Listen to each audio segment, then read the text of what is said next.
Right, so last time we got to the point of understanding a container. I am a container. I'm a container for egos. I'm a container for personalities.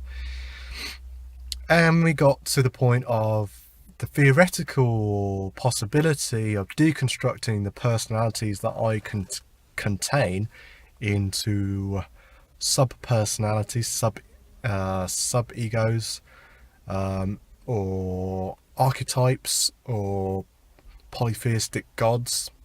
And the conclusion was that perhaps this was just a very kind of theoretical way of looking at things, and it sounded, though, plausible, not actually of that much use when coming to either examining your own self or understanding other people. However, there is a method, I believe, that is practical for isolating these sub-personalities, these archetypes, these gods, or elemental personalities. And I think this can be done by telling a story that you make up on the spot. It's important that you make it up spontaneously, because the characters in the story need to be as reflective of your subconscious, non-conscious mind, more than a conscious construction of a certain character. However, even if you do consciously construct certain characters and include them into your story, you'll still only be reflecting something from your subconscious anyway. It'll just be more complex than perhaps it needs to be in terms of understanding other people and yourself, in terms of what we can now call characters in the story.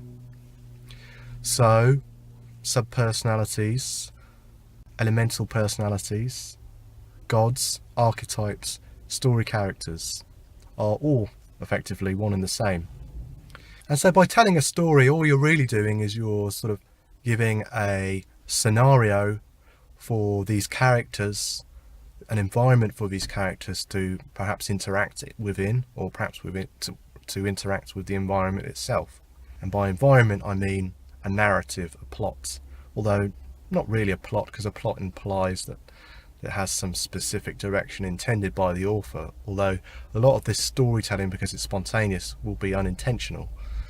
However, it's still part of the subconscious and a reflection of your non-conscious self, which is what you're trying to tap into and understand. Because obviously all these things are not accessible explicitly, consciously, since the conscious can only really see one part at a time. So as you're telling the story, you'll be able to jump into and out of the various different characters' perspectives. So this is how we can bring these elemental personalities to the surface, by creating spontaneous stories. Now, what use is this? Once we've brought them to the surface, what actual use is this?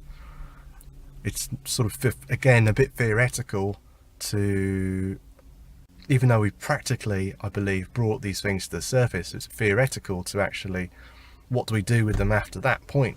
What was the point in bringing them to the surface?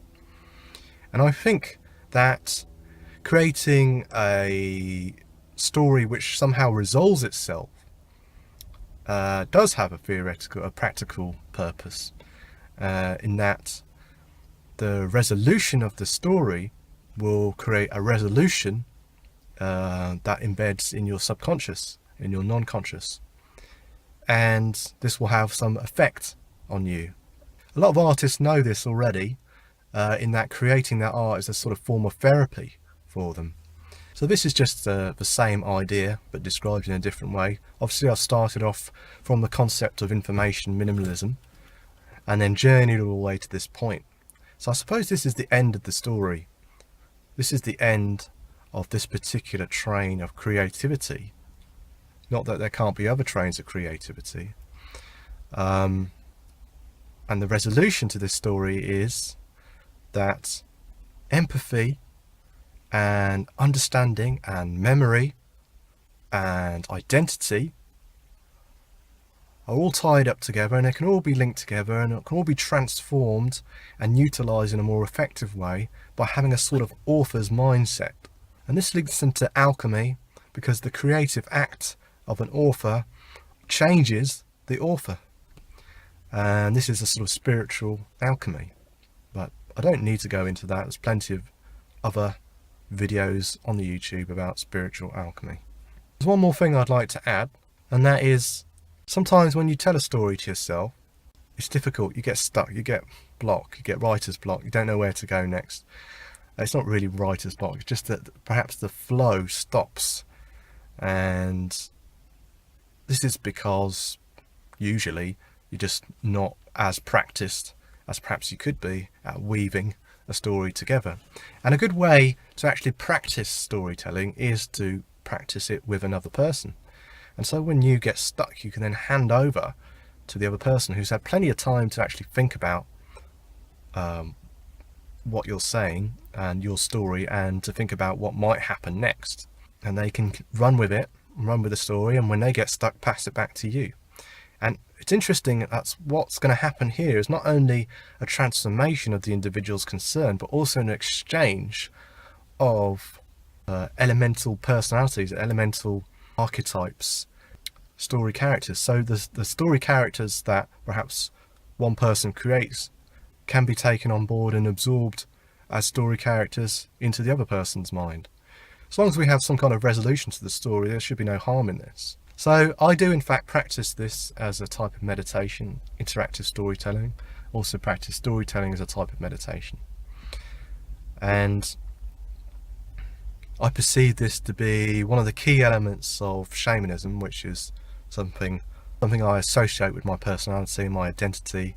I am a shaman, and I could go into that in a later video, a completely separate subject of what that means.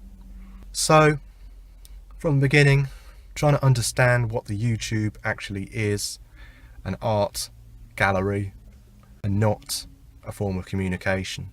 Through to information minimalism, how can we discard knowledge? How can we learn new knowledge? How can we show empathy towards other people? How can we understand ourselves? And how can we decompose that into in a way that's going to be actually practically useful and give us some life benefit? And that, I think, all boils down to either personal storytelling or interactive storytelling. So that's the end of this series of thoughts in creativity. The end.